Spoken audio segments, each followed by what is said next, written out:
Welcome to part 2 of Drawing Your Own Home. In this week's lesson we're going to introduce the use of watercolour crayons. So as with any drawing you do, you need to first consider your composition. Choose an area that's not too complicated, keep it simple.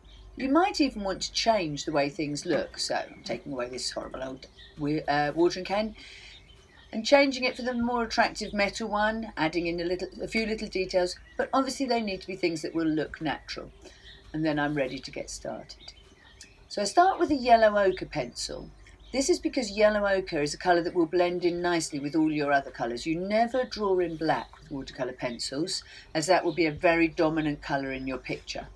So we start by thinking about the very simple shapes. So I'm getting the horizontal, vertical and diagonal lines in, and I'm thinking about the patterns as I do this, the shapes that they create, the rectangles, triangles, the position on the page, how far to left or right they need to go. Only when I've got the important basic lines in for the whole composition would I start on details. So I'm now starting to add in the small things that are going to naturally be in the right position because I've already got those important lines in to start with. So you'll notice a lot of the time I'm looking at my image to make sure that things are correctly positioned. The base of everything that is further forward will be lower down than the object behind. So the base of your pot must be lower than the wall if it's in front of the wall.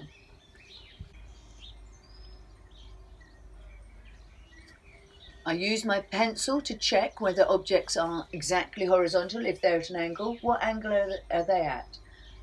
I'm going to start getting the bricks in, and the bricks will be in perspective, which we've talked about a little bit over the last couple of weeks. The bricks that are level with your eyes will be more or less flat, whereas the ones below will slope up and the ones above your eye level will slope down. You don't need to draw a vanishing point, but you do need to consider what they look like and keep checking. Make sure you get all your objects in, just lightly. And again, using the yellow ochre pencil for your drawing so that this will blend in with your colours when you add them. I'm including the outline of the plants and shrubbery so that this will be easy to avoid getting dark colours over when I'm colouring in my background. This week, all we're going to achieve is a basic background colour. So we're going to get the line drawing in and we're going to get the background colours in for the objects to add detail next week. No colour in my box will be the exact right colour for what I want, and that's why I will need to add colours and blend them. But to get your basic background colour, you can start with one colour. I'm constantly checking in front of me, seeing how things are aligned, getting just the position of the shrubs, no detail of the actual shrubs included at all at this point. And then as I look at it, I might notice that I may not have got things exactly right. I've tried to get the number of bricks, the number of courses of bricks accurate for the proportion of the image. So if I counted the number of courses, for instance, at the top of the pot or the top of the fork, I know that I would have the right number.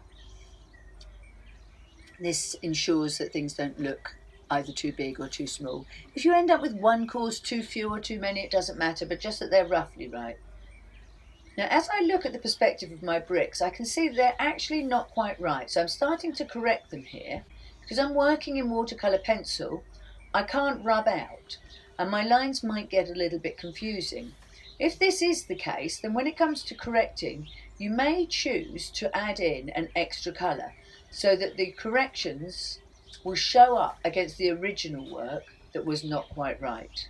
So in this instance, I'm choosing another colour that will blend in nicely with my brick colours. I'm just checking that colour for accuracy. This will blend in with my brick colours, but it will show up against my incorrect marks. I don't need to worry about the lines which I'm no longer going to follow. So I've got some yellow ochre lines which are incorrect, and I'm just going to leave them there. I'm not worrying about rubbing them out, because when I add my watercolour paints or my actual water to my watercolour pencils, those lines will just blend in. So it's much more important to correct and get it accurate than to worry about incorrect marks spoiling your picture. As you'll see later on, these will all blend in. So as I mentioned earlier, the objective of today is to get the outline of the different areas of colour, and then we will be applying background colours for each area. When we apply these colours, they need to be a shade that will blend in nicely without actually being the colour that they will finally be. To get the exact colour, I would need to blend several crayons together. But for today, all I want to do is get a primer layer down, a layer of colour that the details will show up nicely on, and you won't see the white of the page behind. Carrying on to check my brick layers, brick courses are correctly sized and going in the right direction. You start to see a 3D colour emerge. So I'm now selecting some colours that will be good appropriate colours for the background. When I'm colouring in the bricks, I don't actually want to use a brick colour, and that is because my gaps between the bricks, the pointing it's called, is lighter than the bricks themselves. So I'm going to start my colour very, very light, and this will effectively become the colour for the spaces between the bricks, and I will add the darker colour of the bricks over the top. This is going to make it much easier than colouring in the bricks one by one and then colouring in the gaps between them. So I'll be able to layer the colour of the bricks, the darker colours, over the top. You can't lay down light colours over dark colours, so you have to start with your light colours and build your dark colours up later. So although I'm putting my colours in lightly, I am going for an even spread of colour, and I don't want too much of a scratchy effect where the colours are on too dark and too spread out. I don't really need to put any detail of the bricks in, and I'm only including these brick details for your information. So you will be able to see how the light pointing colour in between will show up against the bricks. I actually want you to leave the detail until next week, so you won't be including any detail. Avoid using black wherever you can. My drain pipes are black, and so I've got to add that in, but black is a very aggressive colour and it really stands out. So when you are using the black, press lightly. My drain pipes will have shading on one side, so I'm going a little bit heavier on one side, but most of my black will be done very lightly so that it doesn't stand out as the dominant feature in the page. As I said, the bricks will be added to the detail next week, and I'm just showing you these just to help you see how the image will progress. Lighter colours are the ones that it is really important to achieve. If you don't get your light colours in, you cannot add them in later. I can't stress that strongly enough. So I'm now thinking about the soil. And I'm again just coming up, the soil is very dark in my image, but I'm just coming in lightly so that I will have something to work on when I put in the texture and the mixed and blended colours that I'll be coming up with next week. With all of your colouring, it's important to get your outline neat. Even though this is just a rough background colour, we do still need our outlines to be nice and clean and precise, and therefore I sometimes need to change the direction of my colouring when I'm getting those outlines in. So I'm thinking for each area of a colour that will blend in to the final colour which I will be applying next week. For vegetation, it's really quite important to get those colours in, because green is a secondary colour mixed with blue and yellow, and if you add it to some of your other colours, for the reddy oranges for the bricks, it's going to come out a muddy brown. And that's the same with it showing against the soil. So we don't want it to come out that muddy brown, so I'm just laying down some background colours for those objects. I'm trying to remember to include lights and darks in my shading, although this is, as I say, just the very basic outlines of colours ready for next week's detailed affair.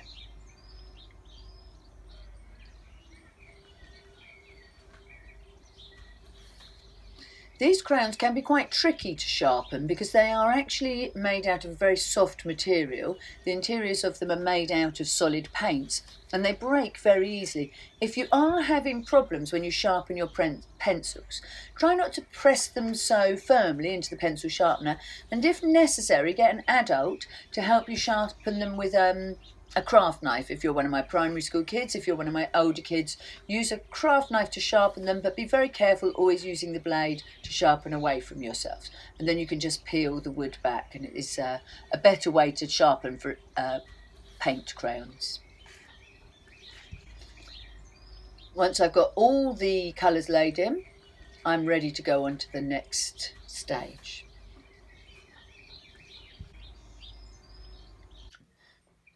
So I've had to come indoors, partly because the weather, well, mainly because the weather has just turned diabolical. But I've reached the next stage where I want to add water to my drawing. So this is just the background colours, as I mentioned earlier. And the colours are quite subtle. So you're going to now use a brush. I just added these brick details to demonstrate earlier about the detail in the background. So I'm going to carefully go round these. But hopefully you haven't included any detail in yours, so you should be able to just go over with a watercolour paintbrush and blend your colours to create your background. So it's, as ever, very important to use the right size brush for the job. Rather annoyingly, I didn't bring any brushes home, so I'm having to use what I've got around the house. Every so often you will need to clean your brush because the colour will pick up on the bristles and will become stronger and stronger.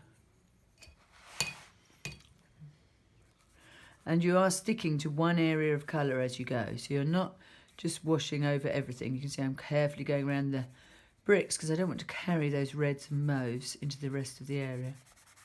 I'm not going to go over the green because if I do, the green and the red together will make a muddy brown colour.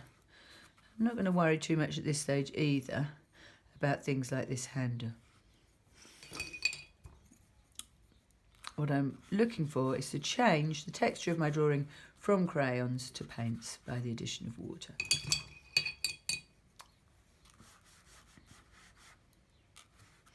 I'm not soaking the page.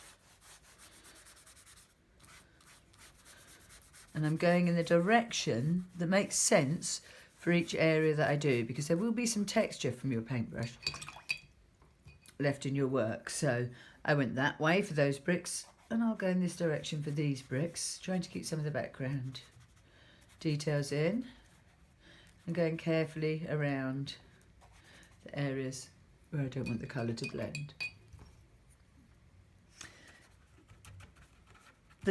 The earth here is obviously going to be a bit of an irregular colour, and I'm literally just giving a background colour to it. So I'm going to kind of work in a bit of a stipply effect to just create a background, almost like a primer when you're painting, for the colours that you will be building up on later. I clearly forgot to do those bits there, so I'm just going to add some browns in. I know those are the stones, so I'm just going to add some browns in from there. Go around these greens a bit because I want to be able to get some dense greens in there with the details later. So my crayoning has created texture already, because I know the leaves don't really have one direction of texture. I'm now trying to break up these textural lines by the way I use my paintbrush. So by using my paintbrush in a much more higgledy-piggledy way, I'm trying to create the texture that I'll be able to build my leaf detail up onto later. And careful when you get to the edges, you don't want your colours all blending one into the other. Finally, my pots. I can see another bit I've missed here. Should have done some dark colours for the insides, but it won't matter provided you leave it when you're finished, and you can come back to those bits. I can go from the blue straight over the green because green has got blue in it. And I don't know if you've noticed, but the colour I've left till last is the black of the drain pipes. And this is because the black is such a strong colour. I want to be very careful. I'm going to swap to a smaller brush for this detail. I want to be very careful that that black doesn't flood out into other areas. And I've tried to create areas of shade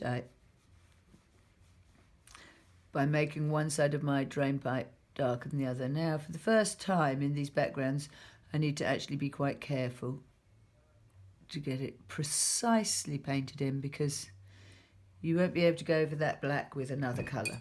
So with this one, I'm actually going to turn my paintbrush around just to make my life a bit easier as I blend up that black. If your colour next to it is still very wet, you might want to